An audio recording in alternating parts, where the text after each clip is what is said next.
Welcome to Out of the Blank.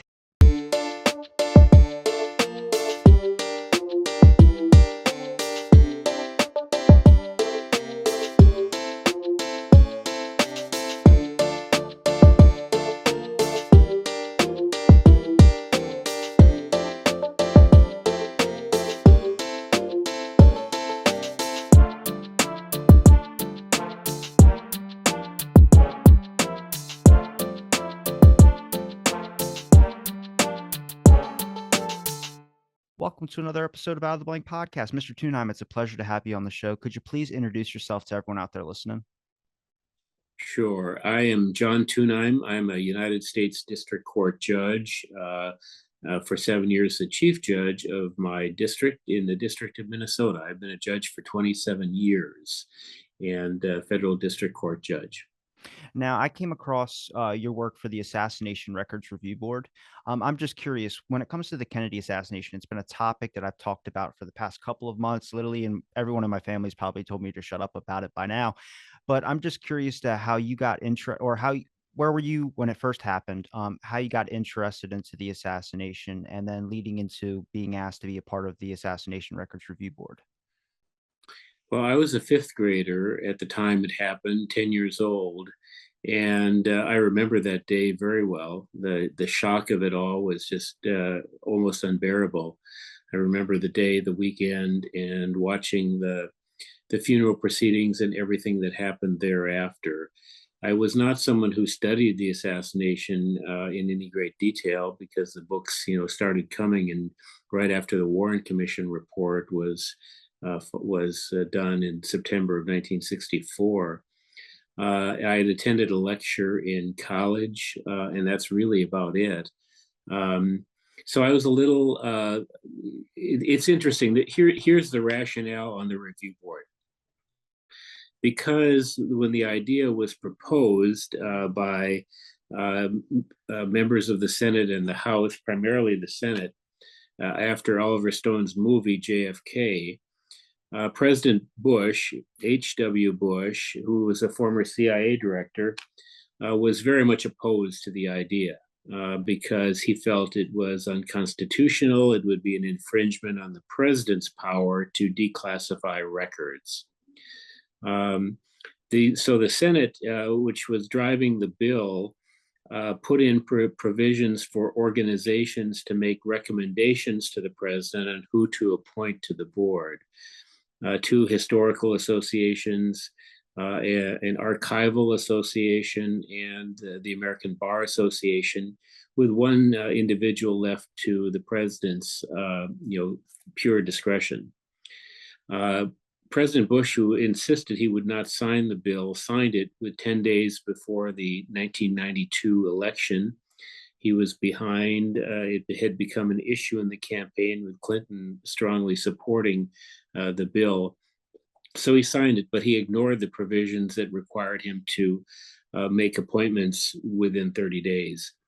And so I was one of a group of about 20 names sent by the American Bar Association before they even asked me over to President Bush for appointment to this as possibilities, because someone at the last minute realized the ABA had to submit names under the law.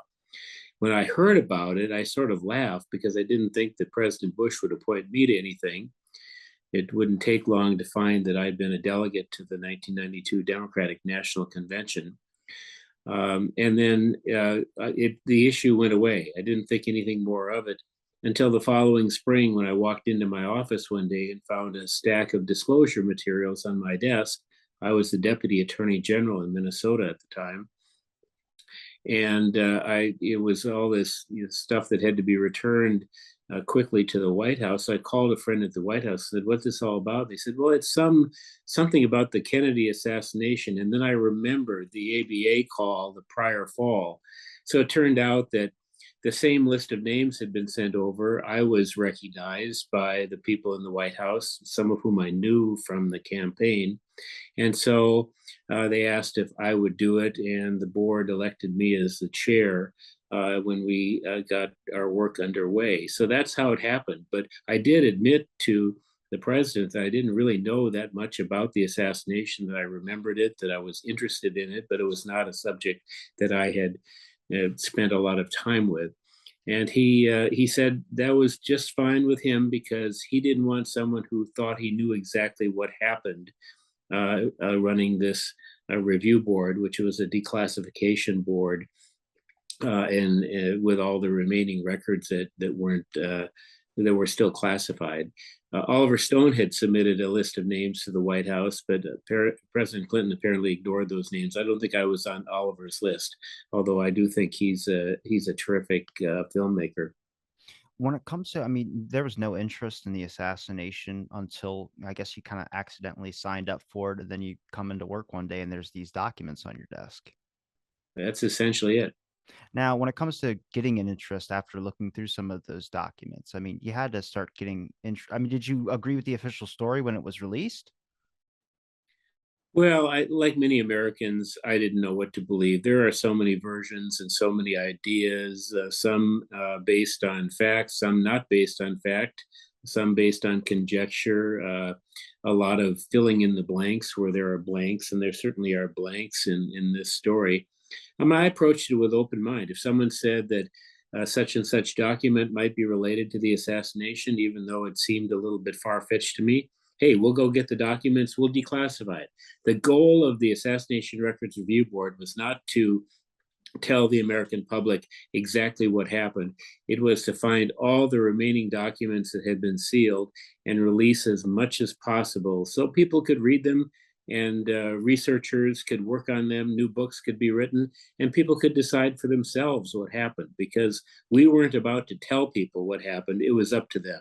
But it was a very interesting experience because we had interaction with just about every federal agency. Everyone had records. Even the Postal Service had classified records related to the assassination. So it was quite a 4 years where we worked with so many different organizations, and we went beyond that. We collected records wherever we could find them, records in New Orleans, records in Dallas, records wherever we could find records that were related to the assassination.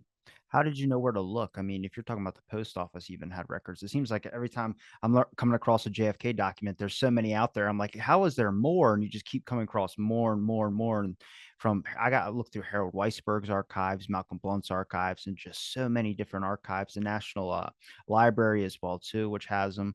I'm just curious. I mean, where did you know where to look? I mean, if you're finding them in random spots.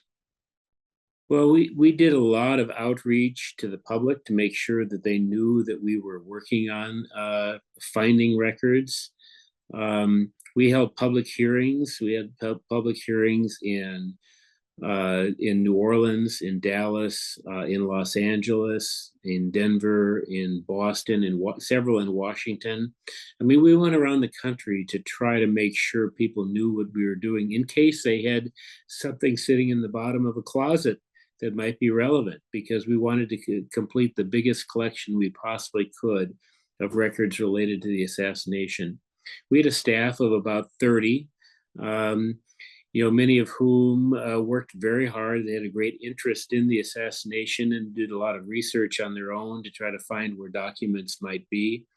If a certain individual we heard might have documents, we'd send a staff member off to talk to them. We got a lot of letters from the public. We had testimony from individuals. A lot of the researchers, you mentioned Jim and others, they would give us leads on where we might find records. So we accepted everything. And any kind of a request was something that we followed up on, and we did our best to find records, whether they were in government hands or in private hands. When it comes to qualifications on what documents could be released, what are those decisions based off of? I know the excuse is like a national security issue, but I'm just like, what is a national security issue? It's just, I don't know. It's like 60 something years. And even some of the documents that we do have released, obviously names are going to be redacted out, but some pages, I mean, half the page looks like it's redacted. And I don't know if that's just addresses are a qualification or other aspects to it. Well, there was a standard set up in the law, which well, first of all, we did our own definition of what an assassination record was. And that was critical because if it was considered to be an assassination record, it came within our purview for declassification and release. And an assassination record, as we defined it, was anything that could possibly be related in any way to the assassination of President John F. Kennedy and the investigations that followed. That's about as broad as you can get. It didn't have to be directly related. It could be something that might possibly be related. And then we would look at the information that an agency wanted to keep secret, and we would apply a standard to that.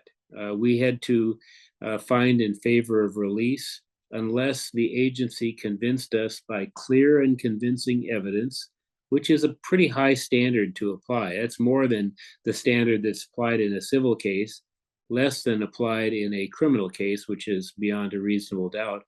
But it's a pretty high standard. And the standard that we applied was the public interest in the document, which is high. There's great public interest in any document related to the assassination. So that was a pretty high bar to get to. And there were some categories. If it disclosed a method of gathering intelligence that wasn't known by the public, that was a reason to protect an intelligence gathering method. If it disclosed a method of protecting the president not known by the public, that was an issue that we had to deal with. There was a personal privacy category, which we didn't apply very often. In a few instances we did, but not very often. And just a general national security as it relates to foreign governments. So it was a fairly narrow ability for us to protect anything. You mentioned names. There are a lot of names in these documents. Generally speaking, we allowed any pseudonym to go forward and stay in the document. So that way someone could tell if it was a pseudonym used by a CIA agent, for example, you could tell if it was the same person from document to document if that pseudonym was there. If it was an actual name, such as someone who was cooperating with the FBI or someone who was an informant for the CIA. And we would release those names unless the agency would come forward or a family would come forward and say that there was potential danger, harm to that person if we released their name. For example, if someone was alive and it was widely known that in the 1960s they were an FBI informant, or they cooperated in a foreign country with the CIA. I mean, those are reasons that you have to be careful. What we did in a lot of those instances was to, take the person's age at the time and give an estimate as to when we thought they perhaps would no longer be alive. And then we would put a release date of that year. For example, if someone in 1994 was 87 years old, well, life expectancy is probably, 10 years on, they're probably not going to be alive. And it maybe doesn't really matter for their security if they're that old anyway. So we would maybe set a date for 12 or 13 years out, and then it would be automatically unredacted at that point in time. Virtually all of those dates have now passed. So all of the names that we protected are now released once someone asks the National Archives to open it up, because it does have the date on the front. We also tried to identify categories of people when we did redact a name. So, for example, a foreign cooperator from Italy or something like that. So we try to at least generally identify the person in a way that wouldn't potentially cause them harm. Now, you mentioned a privacy matter. When it comes to a privacy matter, is that just like like someone that might have a mental health issue, or is it something private like that? Yeah, mental health issues were a hotly debated topic. There was a list of documents that contained all the threats made to President Kennedy during his presidency, and there were a lot. I mean, any president, there's a threat sheet that has a lot of list of names that then the Secret Service would watch just to make sure. We thought that 30 years on, it was not really a basis for protecting all those names. We got into a fight with the wife of the vice president, Tipper Gore, who really wanted to have all those names and protected. I think ultimately they were released, but she held that up for quite a while because of her concern for mental health issues. And I understand that, but these were people who threatened the life of the president of the United States, and I think um, owing them a certain level of privacy is probably not in the nation's best interest. So we eventually got all of that released. But there were some other issues. Individuals at the FBI tried to blackmail with their criminal convictions in the past, things like that. We tried to protect some of that information. Actually, what we did was we try to find the individual and say, do you want this protected or not? Do you care? Some of them didn't care. They was, oh yeah, put that out there. Look, I want the public to know that they tried to blackmail me with this information. Others would say, yeah, I really don't want that out there while I'm alive. So we would specify it would be released after they died. Mostly it involved things like pictures and that sort of thing that were fairly private, that were used by the FBI. I think when most people think of some of these redacted documents, they think you're only protecting the agencies or just the government corporations. I never even thought to think of the private individuals whose names could be exposed on there too. Plus, I mean, I get the sense. I mean, if you try to assassinate the president, your name's just got to be known. I mean, whether it's an issue or not, if you have mental health, you did just try and kill the president. You know? Absolutely. I thought they didn't warrant protection after 30 years. And it was a bit of a fight with Mrs. Gore, but I think eventually we prevailed on that one. President Clinton was terrific about supporting us. The FBI appealed. You see, the way the law was set up is it didn't go into court. The agencies could appeal any of our declassification decisions to the president. And they had to do that the law had to do that for constitutional reasons, because the president is the ultimate authority on the declassification of records. We saw this come up with former President Trump and the records at Mar-a-Lago. The president has that authority, but it has to be done in a particular manner. It can't just be done on the fly. So individual agencies could appeal our decisions to the president. The FBI appealed probably our first 500 or so adverse decisions to the agency where they wanted something protected, and we disagreed with them and ordered the document released. They were really killing us with having to write briefs on all of these issues on why it should be released. And the President Clinton supported us in all of those, and all of those appeals were withdrawn on his order to the FBI that he did not want to reverse any of our decisions. Interestingly, the CIA did not appeal one of our decisions. And in fact, it was a tough relationship with the CIA at first, but toward the end, I think they recognized that we could release information that was much harder for them to release. They have this idea that even if the public knows everything about a particular issue, they would not declassify issues regarding that particular issue because they would then be making sure that the public understood it was really true. So this confirmation doctrine, they didn't want to confirm anything. So we could release information that they thought should be released, but they couldn't do it themselves because it would be basically admitting the document was misclassified. Did you find that they were trying to give you documents to release, like kind of push you in the right direction of releasing documents since they couldn't classify it on their own? I don't think they actually did that. They misled us in some respects. I mean, we've discovered in recent years areas where they misled us about individuals. So I mean, they weren't that pure in how they handled all of this. They also had at the time, it seemed to me to be a very poor record keeping system. They would find documents hidden away and thrown into corners. The FBI, on the other hand, had everything carefully organized, and it was not hard to find any particular document you look for at the FBI. What was the biggest probably difficulty you had? Like which organization was the most difficult? Secret Service. Because they destroyed documents? They were the only agency that that destroyed documents that were relevant to the assassination after we were in office. It so happens that the documents that they destroyed were documents we already had other copies of, so they were released. So nothing was lost. But they also tried to classify documents that had been declassified in years before to keep them out of our hands. They were very, very difficult. I understand it was the worst day in the history of the Secret Service, and the director and a lot of senior people lost their jobs.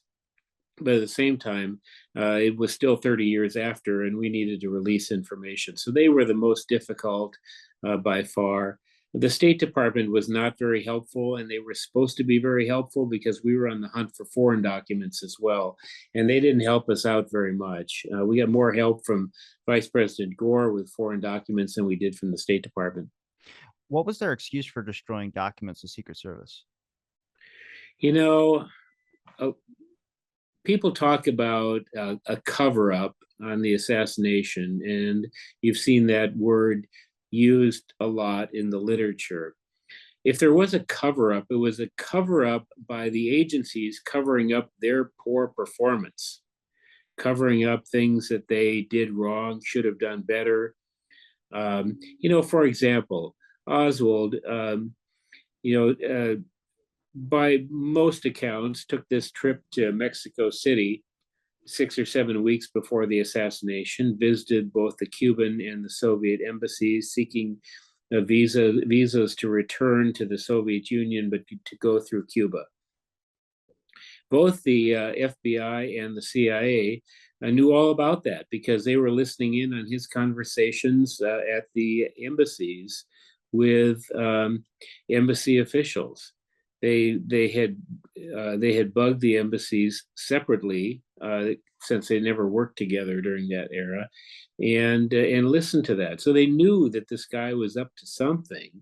But that kind of thing was hidden at the time, hidden from the public. And so thinking in terms of a cover up, the cover up is really agencies covering up their own incompetence.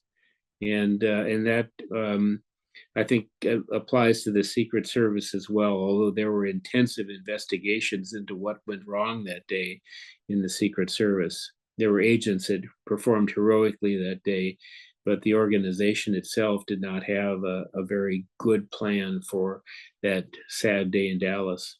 So a lot of the issues that could be, labeled people would label as conspiracy could easily be explained when it's just an agency that doesn't want to make themselves look bad. Well, certainly they want to hide information that makes their performance look bad, that they might their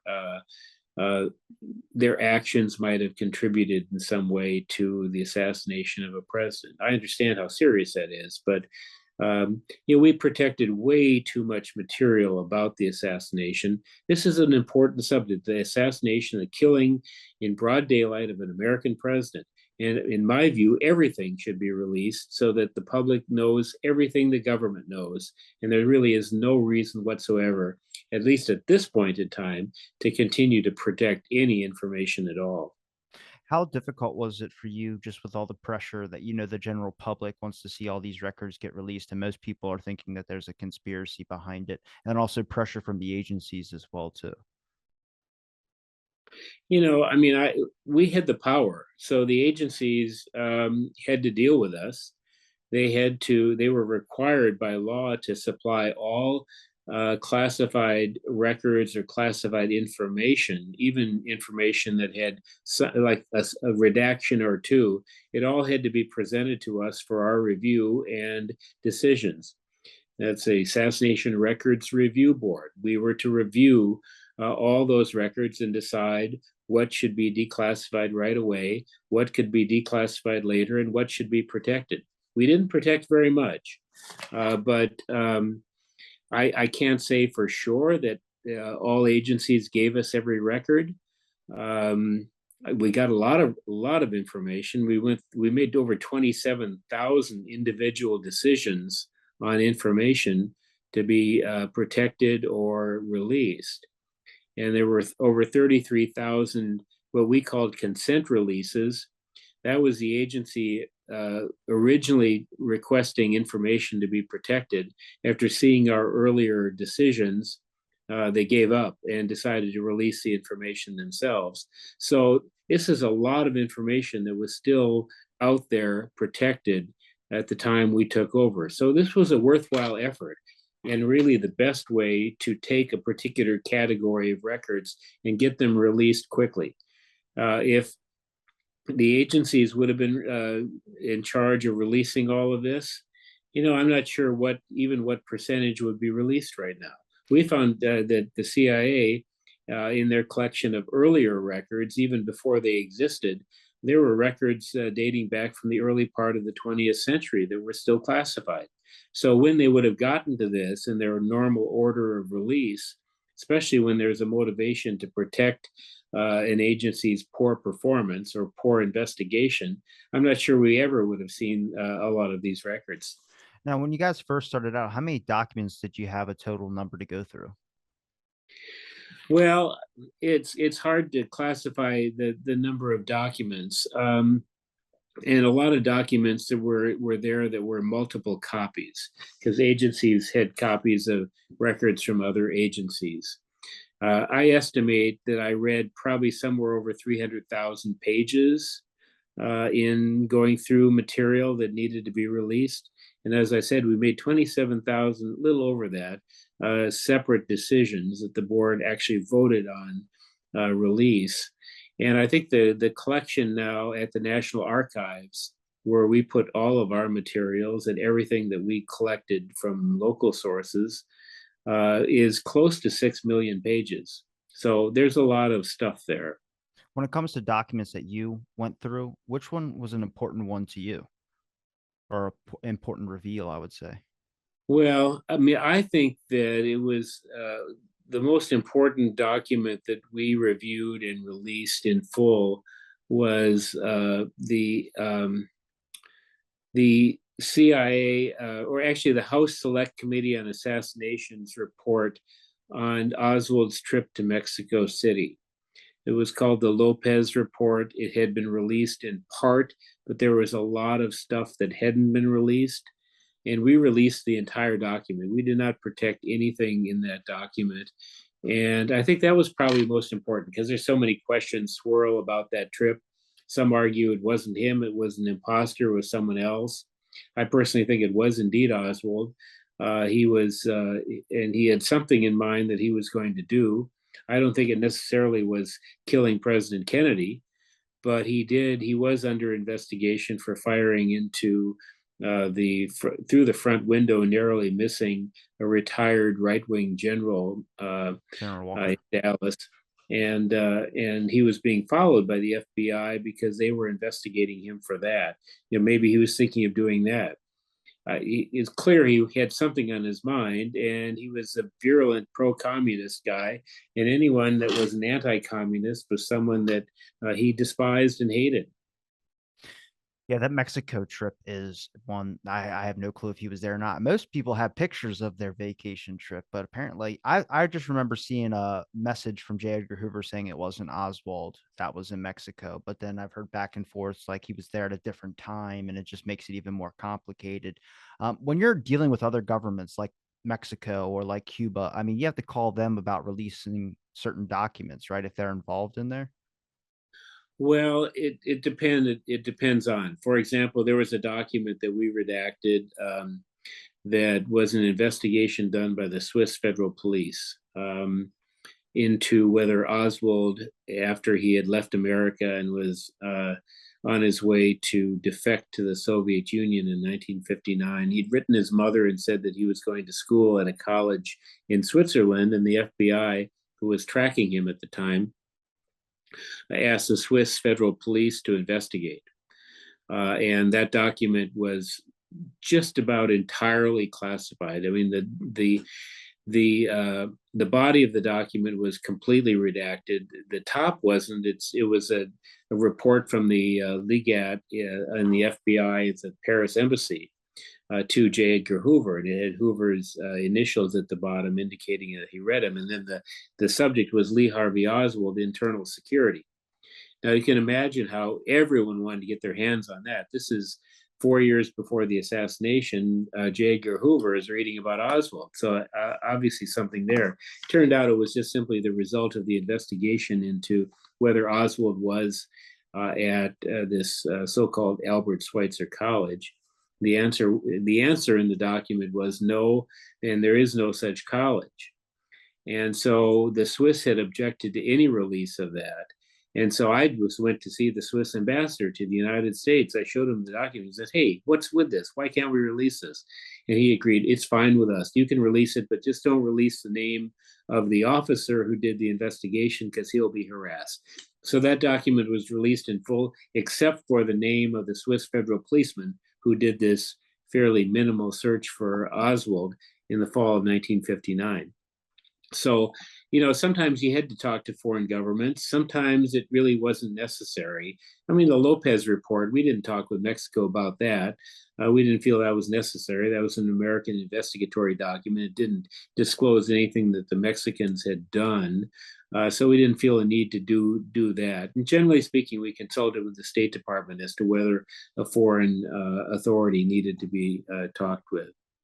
When it comes to the documents when you're about to release one, or if you have to make a decision on whether you can release it and whether or not, was there ever like a maybe part where you had to maybe push it back to the next release date or the next time you're going to release documents? You guys released them every year, didn't you? We released them probably actually we could release them within 10 days of our decision. That gave the agency a chance to appeal. And every time we met over the once we started the review of records, which would probably be in early 1994, we released things right the day that they could be released, 10 days later. So we were in a constant release, and we did press releases every time we released documents. So there was a lot of releases as we went along. We didn't wait for any longer period of time. Because I'm just wondering from the beginning of the review board compared to where we're at now or when it's you guys stopped, getting to this point of you probably have a massive amount you just keep releasing on almost on like like every other week basis, basically. And then you got to this point where it seems like it diminished in the amount of documents that get released, but obviously for secrecy issues. But I'm just curious when it comes to that maybe aspect, like documents you had to push back to maybe we'll release that next, or maybe that won't be appealed next. Did you keep bringing out documents that they kept rejecting or pulling it out to you? Because I'm just trying to figure out if they said 5% left or something like that around the Kennedy assassination documents. I'm curious if those are just ones throughout all this time that they've just picked one document or two documents out through all this time, and that's what's all stored up left right now. Well, everything that we reviewed went to the National Archives. So there were there's a handful of documents that were protected in full, but not very many. Most were documents that had like a small redaction here or there in them. And we had release dates for a lot of our redactions. There were a few that were held for the final review in 2017, which was supposed to have been done by President Trump, or the law said whoever was president in 2017.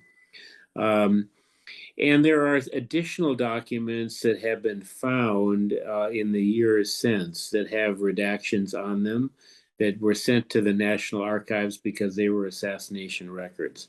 So it's added to the collection of records that should be released now, that may be released in the release that is being planned by President Biden.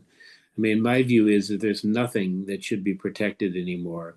Even if it's a method of gathering intelligence, things have changed a lot since the 1960s. I mean, there weren't even computers in use then. These are cables being sent back and forth, and there's really nothing that was done back then that should be protected today. So I think a complete release without any redactions is in order now today. I'm in the same boat with you. I'm just curious. I think a lot of it probably has to boil down to an aspect of how the agencies are going to look. Like there's some things that I've read, LSD interrogations being one of them. That doesn't look good today, especially if you don't know about it prior, if you've never heard of that before. And I think, especially with the idea of conspiracy back then, I mean, 1035 960, that document that was given to every media outlet about calling all new evidence against the Warren Commission a conspiracy theory. If you pull out a bunch of documents that talk about something along the lines of LSD interrogations, I mean, government faith is just going to drop down. And I'm a patriot at heart, but I also like transparency on so many aspects of things. And I get there's certain things you can cover and certain things you can't. But I mean, there's this question that comes every year. How come these documents are still kept? How come what left are they hiding? And I think that puts people in a very kind of scared and awkward position. I think until every document is released in full, there's going to be someone that's going to say that the government is still hiding the true story about the Kennedy assassination. And we tried to end that as much as we possibly could. And we released a lot of stuff. You could spend years going through all the materials at the National Archives to form your own opinion about what happened. And it would take you that long to get through everything because there's just so much there. But you know, until everything is released, we hear, oh well, these documents have been protected because the CIA felt that they should be protected.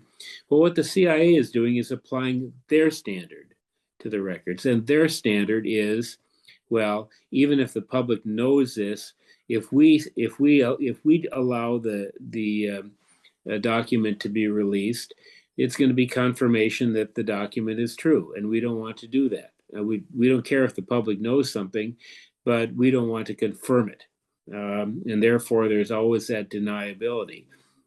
Well, I mean, the president gets to decide to do this, not the CIA, and it's the Kennedy assassination. This is not some minor little thing that happened somewhere along the way that might disclose something they don't want to disclose. This is one of the major events of American history. Changed the course of American history. Let's let the people see everything related to it, even if it may bring criticism to a particular agency. And that was the standard that we applied. We didn't care about the criticism. We cared about the public getting access to records about something that was very important to them and to our country. When you had the hearings, what did the hearings consist of? The ones that were either closed to the public or the ones that were open to the public? I'm sure you had a lot of people that were showing up to those hearings. And like I said, I mean, if they released all those documents now, that would only whatever people just want to know. I mean, this is going to be something it's probably I wouldn't say the biggest conspiracy, but it's one of the biggest events that's I've transcended basically generations. My generation, probably the lowest count of people interested into it. But I feel like they have to get interested into this point in history. They got to be known about it. It's not easily taught in a school class. Well, absolutely. I mean, it's information that should have been released a long time ago. It's really it's an important event. It's an event that has great importance, and historical understanding of it is really important. I think had we released everything right away in 1968, in 1978, when the House Select Committee was meeting, I mean, any time during that era, if everything had been released, we probably wouldn't have nearly as many conspiracy theories or Americans believing it was a conspiracy. The numbers are really high, and I understand that. No one wants to think that this 24-year-old loser just did this all by himself, that he killed a person as important, as consequential as President John F. Kennedy. But I understand the desire for wanting to believe a conspiracy, and I don't think you're ever going to be able to prove one way or the other about a conspiracy. I always will keep an open mind myself for new information that comes out. I think it's important that we keep an open mind about this. But at the same time, let's get everything out. Let's stop this idea that we're hiding the essentials of the assassination. We aren't. I think most of the information that is to be released, that including new information that I don't really know much about because it might have been sent to the National Archives after we were done, is something that should be released to the public and let the chips fall where they may. When it comes to the documents that are still being kept, are you worried about any of these agencies accidentally destroying some of these documents like the Secret Service did? Oh, I think there's really a great risk. But the thing that protects us from that is that in an event like this, so many agencies had to work together. So there are second copies, third copies, fourth copies. You know, there was an author who was working on a biography of Robert Kennedy. Evan Thomas wrote a terrific biography of Robert Kennedy. Well, Robert Kennedy's materials from the Justice Department when he was Attorney General were all parked at the Kennedy Library in Boston, and they were classified. We wanted to get them declassified. Mr. Thomas wanted them declassified so he could use them in his book, and he had a right to.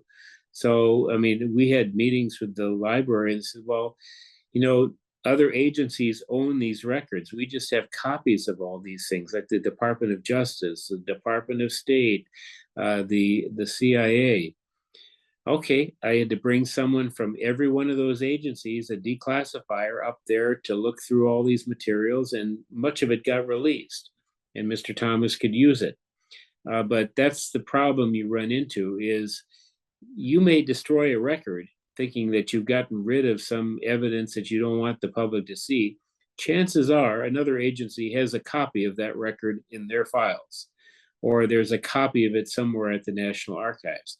When the Secret Service destroyed a batch of records, they forgot that other agencies already had that record, and we still had it. We still released it. So it didn't do them any good to release that, to destroy those records.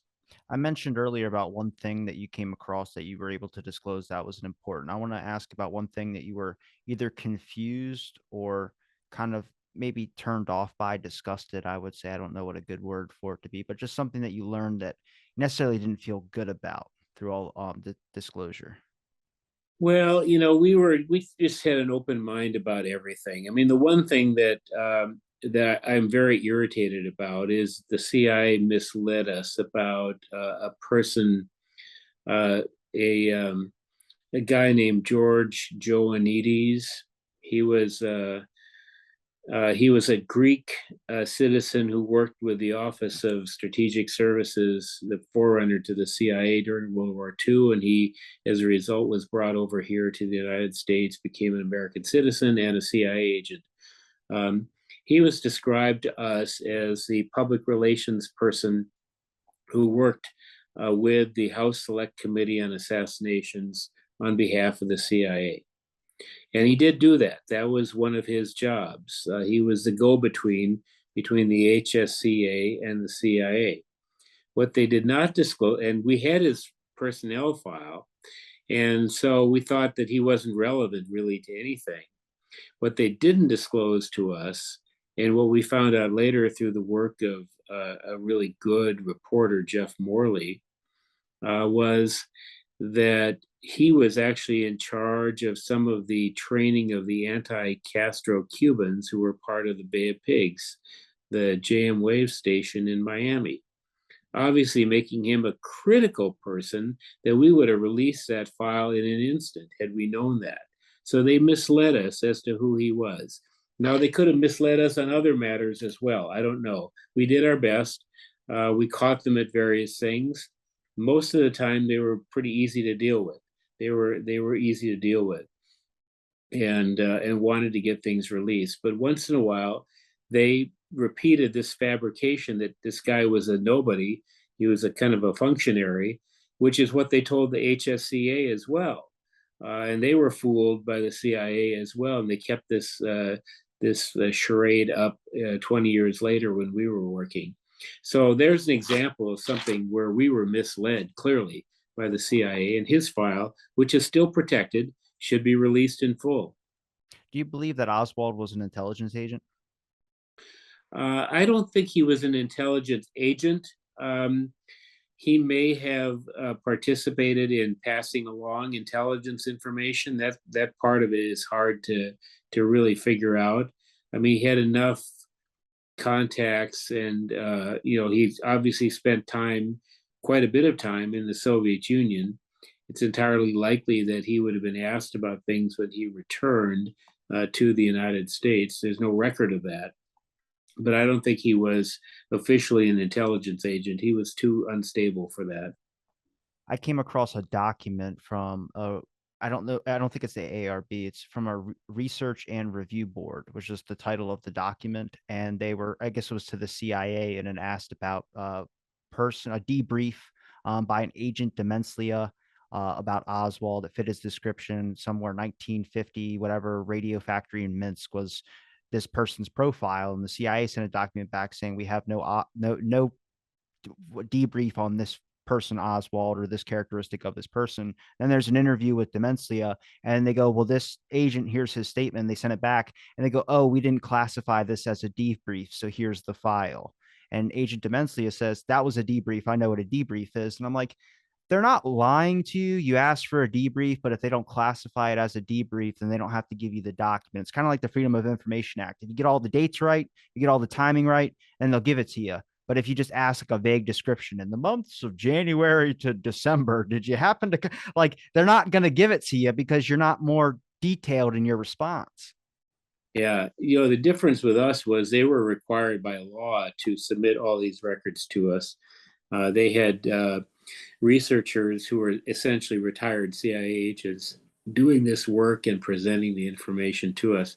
Speaking of Minsk, I was in Minsk several times negotiating with the government there to try to get a full and complete copy of the KGB file on Oswald. Oswald, when he defected to the Soviet Union, he thought he'd be viewed as a hero, an American Marine defecting to the Soviet Union.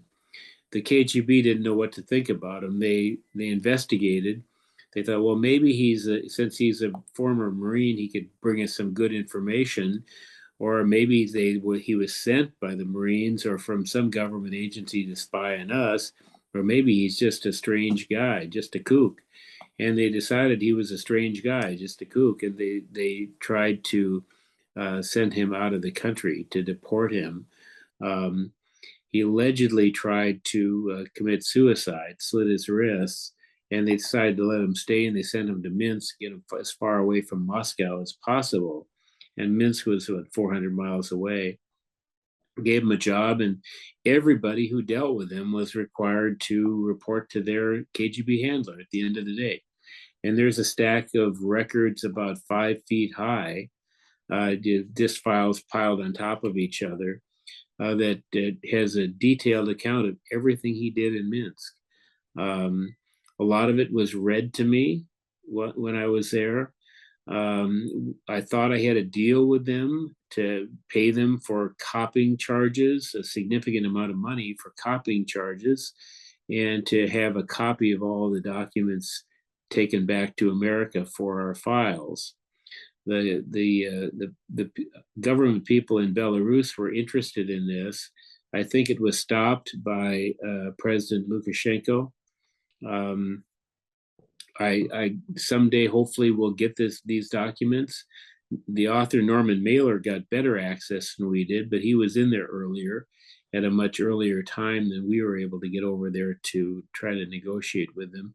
But that's a treasure trove of information about Oswald during a period of time that people want to know what he was up to, what he was thinking, and that we should get copies of that. We got about maybe 500 pages out of that, but there's a lot more that has not been released and should be. What was more surprising to you, that every other country like Cuba and Russia had a file on the JFK assassination? That was interesting to me when I came across, like I was coming across documents from Khrushchev where I was like, well, what are they doing? And I start realizing from the people I've talked to, people in the UK that are looking at the assassination, people from other countries that are looking at it. I was like, I thought this was an American thing only, but it sends shocks around the world. Well, think of that day in 1963, November 22nd, and the news hits the Kremlin that President Kennedy's been shot. Oh, well, we'll wait and hear more news. And then the next news was that he's dead. Oh, this is not good. We started to have a decent relationship with him and respect him. We don't know much about this LBJ guy other than he's from Texas. So a little bit worried. And then Then the news arrives that the assassin has been caught, and his name is Lee Harvey Oswald. Well, everyone in the Kremlin knew him. They'd been getting reports on him the whole time he was in Minsk, the whole time he was in the Soviet Union. Khrushchev knew who he was. So what do they think? They think, aha, the Americans are going to blame the assassination on us. They're going to claim that we sent Oswald back to the US to kill Kennedy. So they commenced an investigation that, by many accounts, was probably as detailed as our investigation into the assassination. And they were worried about being blamed for it. They wanted to have their own information about that. But they also did some disinformation to kind of throw American investigators off course, because, while I don't think they had anything to do with it, they certainly didn't have any contact with Oswald once he went to the US, except possibly this Mexico City thing. But they wanted to make sure that any trail didn't come to them. And Hoover didn't want that to happen either. His announcement the day of the assassination, Oswald acted alone. He wanted to know if the Russians were involved, but he surely didn't want to let the American people know that. But all in all, I don't think they had any involvement in it. But that's why they conducted such an intense investigation, because they knew this guy. They knew all about Oswald. They knew more about him than American authorities did. When it comes to all the documents that you were able to look through, did you ever look through any of them on your private matters? I mean, did you pick up an interest into it after, doing it as like a profession for a very long time, at least as a part of the review board?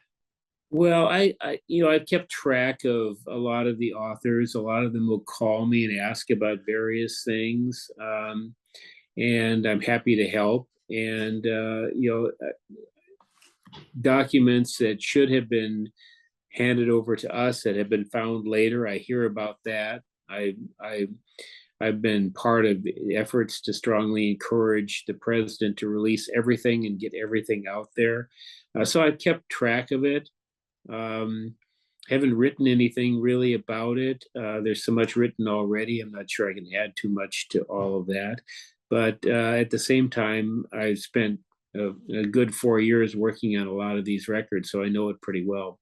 Who was the most interested in releasing, or who was the most beneficial, I should say, in releasing documents when it comes to one of the presidents? Who is most Like you mentioned Clinton a couple of times being very on board with releasing documents. I'm just curious if there was anybody that stood out on, the amount of release that you guys could do, or the amount of cooperation when it comes to using this push to get more documents released. Well, he was president at the time we did all of our work. It straddled his 2 terms in office, and he was very strongly supportive. I'm not sure. His predecessor, George H.W. Bush, was quite antagonistic to this effort because he thought it was an infringement on the president's authority. Plus, he ran the CIA for a while, so he probably knew that there were records that no one should be getting into. There wasn't really much coming from George W. Bush or Barack Obama during their presidencies.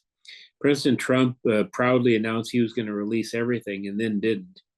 He released some things, and there were reporters who wrote these breathless stories about contacts it was all information that we had released in the 1990s, and people just didn't know about it. So whatever he protected, President Trump protected at the CIA's behest, was probably not in the nation's best interest. Well, Mr. Tunheim, I appreciate the time you've given me to be able to talk on my show. Especially for a younger generation looking at the assassination, it's a difficult matter to understand. There's a lot of situations going on around the assassination that makes it very, very complicated. But I appreciate the work that you've done, and I appreciate the time you've given me. Is there a place where people can find any links that you'd like to promote, your website, anything? Well, the National Archives maintains a pretty comprehensive outline of all the materials that are there at the National Archives, and you can order them. You don't have to go to College Park to get into the collection. Um, there's some things that aren't available to the public, like the president's clothing, the rifle, the magic bullet. Those documents that are there, and so some of them are protected from people getting their hands on, but the written documents, you can get copies of just about anything at NARA.gov.